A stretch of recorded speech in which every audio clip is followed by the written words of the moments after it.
Hi, everybody. Welcome to Wednesday. Welcome to my Facebook Live event. I am so glad that you could join me. Oh, 1 second. I just have to do one little thing. Sorry. Technical difficulties. While I am working on this quick thing, I am launching my audio file. I would love to answer your questions live today, so feel free to type them right here. I can't wait to field them. I've got some amazing questions that came in this week from you guys, but of course, I always love more, and my favorite way to answer questions is live. So I'm just going to pull up this audio file. So close, and anxiously await your questions. In the meanwhile, I hope you guys are having an amazing summer. Summer is my absolute favorite time. The hotter, the better. So tonight I'm going out to experience some jazz on the waterfront at a local networking event. Small business owners working it. Okay. So great. We are good to go. All right, everybody. Thanks for joining me. Here we go. I've got amazing questions, and I hope you send some in. So feel free to just pop them up right here. You can send them to Betsy at affordableinteriordesign.com. And let me launch in with what I've received this week. This week, I got some questions from Roger regarding window treatments. Window treatments are so daunting for most people. People call me in a panic. They have no idea what to do. Window treatments can be crazy expensive. Many people feel that they must get custom, and that's absolutely not the case. Roger, that is definitely not the case in your situation. You sent me lovely photos of a window that's no wider than 36 inches, and it's also no longer than 65 inches, which is perfect. That is within standard range. Anything over like 42, 48, you may have to think about something custom. Anything longer than 72, and you're definitely going to have to start thinking custom. Certainly those beautiful floor-to-ceiling windows that we're seeing in so many new construction homes and apartments are going to need a custom treatment. And if you rent, that's just exorbitantly expensive. I know it's one of the challenges of having an amazing view or those amazing windows is that you will have to tackle that treatment. And with floor to ceiling, it's not pretty, nor is it cheap. But Roger, you don't have to worry about any of that. You have a cut and dried case, and you asked me, how many curtain panels do I need? Here's what you do. You measure the width of your window. In your case, Roger, I'm going to eyeball it from your image, and I'm going to say it's 36 inches wide. Well, then you double it. So you need 72 inches of fabric. But that is not actually a width that a panel comes in. A panel does not typically come in a width of 36. Generally, it's between 40 and 52 inches wide per panel. So just get 2 panels, because certainly you could do more than double, but don't do less than double. In other words, don't do, 18-inch panels on each side. That would just be 100% rather than 200%. And the problem with that is when you pull it, certainly it could cover that window, but it will be quite taut. There will be no undulation. There may even be gaps on the sides. So we want to avoid that. We want to have that beautiful undulation, that decadent extra fabric that will help conceal or close those gaps on the side. That way light doesn't stream through. Double the width of the window is the amount of drapery you need. You also asked me how high you should hang the rod. Another easy one, Roger. You want to hang it typically 3 to 6 inches above the window frame. So that topmost part of the molding, you'll measure 3 to 6 inches up, and that is where the rod will go in terms of height. I usually go between 4 and 8 inches outside the window. The reason I do that is because you don't want the panel to conceal the window box. You don't want it to cut too much into your window so that you can't see that beautiful view or get that daylight when it's pushed to the side. So that is my tip for how far outside to hang it. Let's get to my next question, which has nothing to do with window treatments. My next question came from Jackie this week, and she wrote me, Betsy, I'm still trying to determine my 30% color for my apartment. I'm a big fan of cool colors. Any ideas? Thanks, Jackie. And the great thing that you did, Jackie, just like Roger, is you sent me some amazing pictures. So I could really dive in and see what you're working with. Now, for those of you who aren't familiar with my theory of 3 colors, and it's not my personal theory, it is a widely used designer rule, that when you're pulling accent colors for tones to use throughout your space, you're going to stick to 3 colors. And those 3 colors are going to be used throughout the space, whether it's pillows, rugs, artwork, window treatments. Whenever you're including something that's not a neutral, not a gray, brown, cream, or white, then you'll really pop it with one of these 3 colors. But using more than 3 colors, in other words, if you're a fan of red, green, blue, and you want to throw in yellow and purple, it can start to look frenetic. So people use 3 colors, they stick to those, but they use them in different doses so that it doesn't look like such a formula. So they use one color 60%, one color 30%, which is the color that Jackie is grappling with, and one color 10%. Now, we've heard Jackie say, or write in this case, that she is a huge fan of cool colors. Well, me too. But I also think it's important when you're selecting your 60, 30, 10, your 3 choices, that you make sure to include either 2 warm and 1 cool, or 2 cool and 1 warm. Now, warm colors are red, orange, yellow. Cool colors are green, blue, purple. And the reason you want to do this is because you don't want to create a theme room. You want a room that has some balance, a room that doesn't just feel super hot and warm with all these colors that are flaming and doesn't have any sort of tone that can cool it down. So I just think a mix is so important. For instance, in my office, I went really cool. I really thought that it was important to emphasize my branding, and my branding is exclusively cool. We've got the teal, we've got it ombreing down to a seafoam, and we've got hints of navy as well. So that's all cool, which can start to feel too pervasive. You can kind of get stuck in one emotion, one feeling. So I do like to include some of each.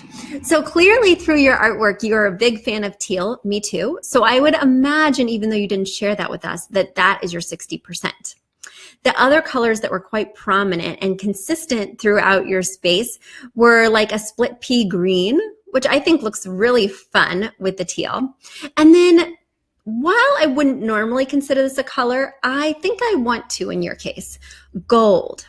Because really, in all the images you sent, there weren't very many other warm colors that seemed congruous with most of the items in the space. And gold is so hot right now. It is so trendy right now that we are able to find it in a lot of different things. It's no longer just a metal. We no longer find it in just things that are made of metal. Now we're finding gold on fabrics. We're finding gold splashed in a painting. We're finding gold in the embroidery of a drape. So gold is really a color element nowadays, whereas that wasn't always the case when people weren't using metallics in any other way besides metal finishes. So I think you should embrace this gold, especially because you have no other warm colors that I can see that would really work well. And so I think you should do your 60% teal. I think you should do your 30% either that split pea green, or you could do it the gold, excuse me. And then whatever color is left over, you would make the 10%. Gold as a 30% dose could be a lot, but I must say split pea green isn't my favorite, nor does it feel the freshest. So in your case, I probably would do the 60% teal, 30% gold, and 10% split pea. So I hope that helped. Let us know how it turns out. You've sent so many lovely before pictures. Now I want to see the afters. So let's get to my next question from Leslie. Leslie wrote me this week asking how to get rid of clutter. And I think I could be considered an expert considering I am a little bit of a clutter bug myself, Leslie. So I am a former hoarder. When I was young, I used to keep everything. I would go to garage sales. I would clear it out. I had a hard time parting with things. And then I moved to New York City. And when you move to New York City, there is no space. You have 2 extra pairs of socks and you're a hoarder. There's no room for error. You have to be really strategic about what you have. And I moved here with 3 suitcases. So right then it was like a wake up call, like cold water in the face. We are going to have to pare down. I left all those magnificent tchotchkes back home and I started fresh. And I really haven't looked back since. While I am not able to implement Marie Kondo's formula, some of you may know Marie Kondo. She came out with this great decluttering campaign and amazing best-selling book.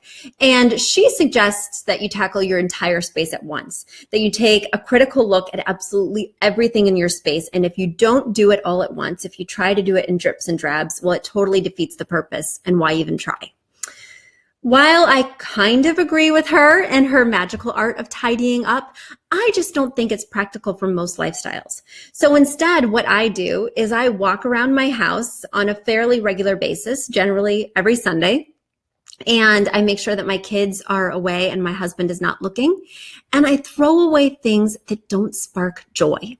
So that is the one element of Marie Kondo's philosophy that I could really latch onto.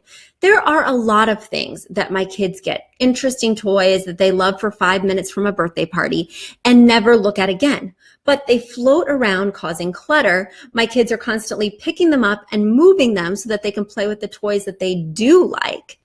And while they feel like they're playing with them because they're constantly moving them around, they're not actually sparking joy. They're not actually bringing them any pleasure. So they go in the garbage bag. And that's what I tend to do. I just did a massive overhaul of my drawers. And if I hadn't worn it last season, if it wasn't sparking joy, if it doesn't make me feel good about myself, adios. And, I want to be buying a few new fresh pieces anyway, whether or not I loved everything in my drawer. So it's a great excuse to buy a few new pieces each season. And it's also a great way to reevaluate your connection to a lot of these pieces. So literally every Sunday, what sparks joy in me is going around the house and finding those little stragglers, those little things that are in our way, but not really in our lives. So Leslie, I think you should start there. And I'm so glad that you asked an interior designer about decluttering because it's so difficult to achieve an amazing look. Say you have the most expensive decor. Say you bought the most expensive sofas and furniture. It doesn't matter how great those furnishings are if your place is a hot mess.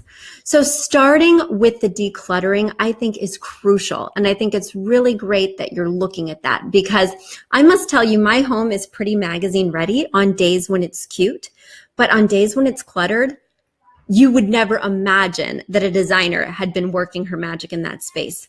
It makes all the difference to take that hour or 2 out on Sunday and just be really strict with what's going on in my home. So I hope that helped, Leslie. Thank you so much for decluttering. I think it's going to save your designer a lot of headaches.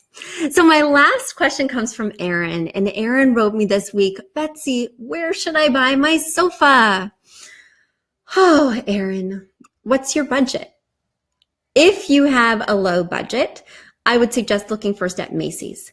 They have a wide range of styles. They have really low price points, sometimes even lower than IKEA. I find that the quality also varies, so it's really important that you go sit on these items, jump on them, do whatever you need to do. I took my family and my husband took a nap on one of them. We played cards on a sofa. We really wanted to get the feel because what's comfortable for one person may not be comfortable for another. So you cannot rely on online reviews when selecting your sofa. Another place I love to look at sofas is Room and Board. Of course, there you want to have a little bit of a bigger budget, but I love their sleepers. I love their styles, and they have a lot of really beautiful options. Finally, you may want to take a look at Crate and Barrel. It's a little bit more expensive than Room and Board, but they have precisely the same manufacturer and exactly the same upholstery finishes. So that way you're getting a lot of the same quality while diversifying looks if you didn't find a style you were hoping for at Room and Board. So guys, it has been such a pleasure talking to you again this week. I can't wait to see you again next Wednesday. Until then, have an awesome summer week. Bye.